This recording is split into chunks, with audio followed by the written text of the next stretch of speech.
ಕರ್ನಾಟಕದಲ್ಲಿ ಅಗ್ನಿ ಬನ್ಯರಾಯ ಜಯಂತಿಯನ್ನು ಇಡೀ ಕರ್ನಾಟಕ ತುಂಬ ನಮ್ಮ ಉತ್ತರ ಜನಾಂಗದವರು ಅದ್ದೂರಿಯಿಂದ ಜಯಂತಿಯನ್ನು ಆಚರಣೆ ಮಾಡ್ತಾಯಿದ್ದಾರೆ.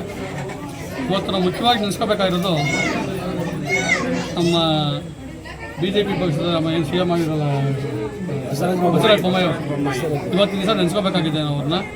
ಅವರಿಂದಲೇ ನಾವು ಇವತ್ತು ಜಯಂತಿನ ಆಚರಣೆ ಮಾಡೋದಕ್ಕೆ ಒಂದು ದಾರಿಯಾಗಿತ್ತು. ಹಾಗೆ ಅವ್ರನ್ನ ನೆನೆಸ್ಕೊಳ್ತಾ ಈ ದಿವಸ 6ನೇ ವರ್ಷದ ಜಯಂತಿಯನ್ನು ನೆಲಮಂಗಲ ತಾಲೂಕಲ್ಲಿ ಇವತ್ತು ತಾಲೂಕು ಕಚೇರಿ ಆವರಣದಲ್ಲಿ ಆಚರಣೆ ಮಾಡ್ತಾಯಿದ್ದೀವಿ. ಇಲ್ಲಿ ಬಂದಿರತಕ್ಕಂಥ ಎಲ್ಲ ನಮ್ಮ ಸಮಸ್ತ ಜನಾಂಗಕ್ಕೆ ಥ್ಯಾಂಕ್ಸ್ ಹೇಳ್ತಾ, ಇವತ್ತು ಸ್ವಲ್ಪ ಜನ ಸಂಖ್ಯೆ ಕಮ್ಮಿ ಆಗಿದೆ ಅಂತ ನೀವು ಕೇಳಿದ್ರಿ.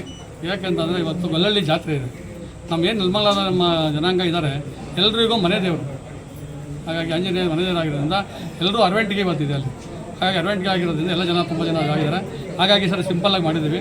ಮುಂದಿನ ವರ್ಷದಲ್ಲಿ ನಾವು ಅದ್ದೂರಿಯಾಗಿ ಬೇರೆ ರೀತಿ ಪ್ಲ್ಯಾನ್ ಮಾಡಿಕೊಂಡು ಇದೇ ಒಂದು ಸಂಘನ ಮಾಡಬೇಕು ಅಂದ್ಕೊಂಡಿದ್ದೀವಿ. ಅಗ್ನಿ ಬನ್ಯರಾಯ ಜಯಂತಿಗೆ ಮಾಡಿಕೊಂಡು ನಾವು ಅದ್ದೂರಿಯಾಗಿ ಮುಂದಿನ ವರ್ಷದಿಂದ ಮಾಡ್ತೀವಿ ಅಂತ ಹೇಳಿ ನಮ್ಮ ಇವತ್ತಿನ ಕಾರ್ಯಕ್ರಮ ನಾವು ಬೆಳಗ್ಗೆ 9 ಗಂಟೆಗೆ ನಾವೆಲ್ಲ ಈ ಚನ್ನಪ್ಪ ಬಡಾವಣೆಯ ಆಂಜನೇಯ ದೇವಸ್ಥಾನದ ಸೇರಿದ್ದು. ಅಲ್ಲಿಂದ ನಾವು ಪ್ರೊಸೆಷನ್ ಬಂದಿದ್ದೀವಿ. ರಥದ ಮುಖಾಂತರ ಬೆಳೆ ರಥದ ಮುಖಾಂತರವಾಗಿ ಅಗ್ನಿ ಬನ್ಯರಾಯ ಸ್ವಾಮಿಯನ್ನು ಕುಣಿಸ್ಕೊಂಡು ನಾವು ಅಲ್ಲಿಂದ ಮೆರವಣಿಗೆ ಬಂದು ಈಗ ತಾಲೂಕು ಆಫೀಸಲ್ಲಿ ಪೂಜೆಯನ್ನು ಕೈಂಕರ್ಯ ಮುಗಿಸಿದ್ದೀವಿ. ಪ್ರತಿ ವರ್ಷ ಕೂಡ ಬಗ್ಗೆ ಮಾತಾಡಬೇಕಾಗಿದೆ ಇನ್ನೊಂದು ಮುಂಚಿನಾಗಿ. ಈಗ ನಾವು ಅದ್ರಲ್ಲಿ ಮಾತಾಡಿದಾಗ ಇದು ರಜಾ ಇರೋದ್ರಿಂದ ಇವತ್ತು ಹಾಗೆ ಹೆಚ್ಚಿನ ಸಂಖ್ಯೆಯಲ್ಲಿ ಇಲ್ಲ. ಅದು ಮುಂದಿನ ಈ ಥರ ಏನಾದರೂ ಆಗೋದಾದರೆ ಖಂಡಿತವಾಗ್ಲೂ ನಾವು ತಾಲೂಕು ಕಚೇರಿ ನಮ್ಮ ಕಾಸ್ತಿಗೆ ಬರ್ತಾರೆ ಅಂತ ನಮಗೂ ಅನಿಸ್ತದೆ. ಮುಂದಿನ ಸಾರಿ ಈ ಥರ ಆಗದಂಗೆ ನಾವು ನೋಡ್ಕೊಳ್ಳೋಕ್ಕೆ ಇಷ್ಟಪಡ್ತೀವಿ. ಅವರಿಗೆಲ್ಲ ನಾವು ಏನು ಹೇಳ್ಬೇಕು, ಅವ್ರಿಗೆ ನೋಟಿಸ್ಬೇಕಂತ ಹೇಳೋಕ್ಕೆ ಇಷ್ಟಪಡ್ತೀವಿ. ನನ್ನ ಹೆಸರು ಕಾಂತರಾಜ್ ಮೇಡಮ್, ಮಿಣ್ಣಾಪುರ. ನಮ್ಮ ನಾಡಿನ ತಿಂಗಳ ಅಗ್ನಿವೀಕ್ಷ ಕ್ಷೇತ್ರೀಯ ಸಮಸ್ತ ನಾಡಿನ ಜನತೆಗೆ 6ನೇ ವರ್ಷದ ಅಗ್ನಿ ಬನ್ಯರಾಯ ಸ್ವಾಮಿ ಜಯಂತ್ಯೋತ್ಸವದ ಶುಭಾಶಯ ಕೋರುತ್ತಾ ಕಾರ್ಯಕ್ರಮ ನಾವು ಇವತ್ತು ಸುಮಾರು ಒಂದು 8-10 ದಿವಸದಿಂದ ಎಲ್ಲರೂ ಸೇರಿಕೊಂಡು ಒಂದು ಸಭೆಯನ್ನು ಚಿಕ್ಕದಾಗಿ ಕರೆದು ಅರ್ಜೆಂಟಾಗಿ ಕಾರ್ಯಕ್ರಮ ನಾವು ನಿರೀಕ್ಷೆಗೊಂಡಿದ್ದೀವಿ.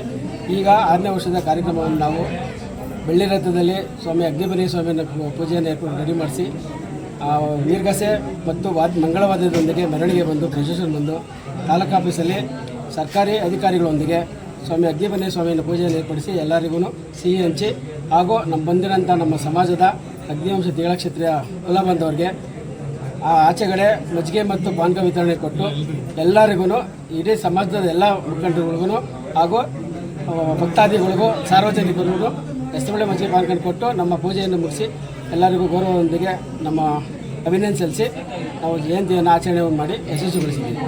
ಓಕೆ, ನಿಮ್ಮ ಹೆಸರು? ಉಮೇಶ್ ಅಂತ, ನೆಲಮಂಗಲ ಕುಲದ ಯಜಮಾನರು.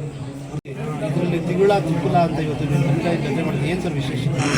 ನಮ್ಮ ಕರ್ನಾಟಕ ಸರ್ಕಾರ ನಮ್ಮನ್ನು ಗುರುತಿಸಿಕೊಂಡು ಅಗ್ನಿ ಬನ್ಯರಾಯ ಜಯಂತಿಯನ್ನು ಆಚರಣೆ ಮಾಡೋದಕ್ಕೆ ಅನುಮೋದನೆ ಮಾಡೋದ್ರಿಂದ ಪ್ರತಿ ತಾಲೂಕಿನಲ್ಲಿ ನಮ್ಮ ತಿಂಗಳ ಜನಾಂಗದವರು ಪ್ರತಿ ವರ್ಷ 28 ಮಾರ್ಚ್ ಅಗ್ನಿ ಬನ್ಯರಾಯ ಜಯಂತಿಯನ್ನು ಆಚರಣೆ ಮಾಡ್ತಾಯಿದ್ದೀವಿ. ಈ ಸಲ ನಾವು ಎಲ್ಲ ಜನಾಂಗ ಸೇರಿಕೊಂಡು ಅಗ್ನಿ ಬನ್ಯರಾಯ ಜಯಂತಿಯನ್ನು ಸಿಂಪಲಾಗಿ ಮಾಡಿದ್ರು. ಮುಂದಿನ ವರ್ಷ ನಮ್ಮ ಪ್ರತಿಯೊಂದು ಹಳ್ಳಿಯ ಜನ ಏನಿದಾರೋ ಅವನ್ನೆಲ್ಲ ಒಕ್ಕೂಡಿಸ್ಕೊಂಡು ಈ ತಾಲೂಕು ಮಟ್ಟದಲ್ಲಿ ಜೋರಾಗಿ ವಿಜೃಂಭಣೆಯಿಂದ ಪ್ರತಿಯೊಬ್ಬರು ಗಣ್ಯರನ್ನು ಕರೆಸಿ ನಾವು ಮುಂದಿನ ವರ್ಷ ಜೋರಾಗಿ ಮಾಡಿಸ್ತೀವಿ ಅಂತ ಹೇಳಿ ಈ ಮೂಲಕ ಎಲ್ಲ ನಾವು ತಿಂಗಳ ಜನಾಂಗದ ಪರವಾಗಿ ನಾವು ಇವಾಗ ಹೇಳ್ತಾ ಇದ್ವಿ. ಮುಂದಿನ ವರ್ಷ ಭಾರಿ ವಿಜೃಂಭಣೆಯಿಂದ ಮಾಡೇ ಮಾಡ್ತೀವಿ. ಅದನ್ನು ನಾವು ಈ ವರ್ಷದಿಂದ ಎಲ್ಲ ಸಿದ್ಧತೆಯನ್ನು ನಡೆಸ್ಕೊಂಡು ಮುಂದಿನ ವರ್ಷದಲ್ಲಿ ಜೋರಾಗಿ ಮಾಡ್ತೀವಿ. ನಮ್ಮ ಹೆಸರು ಸರ್? ಉಮೇಶ್.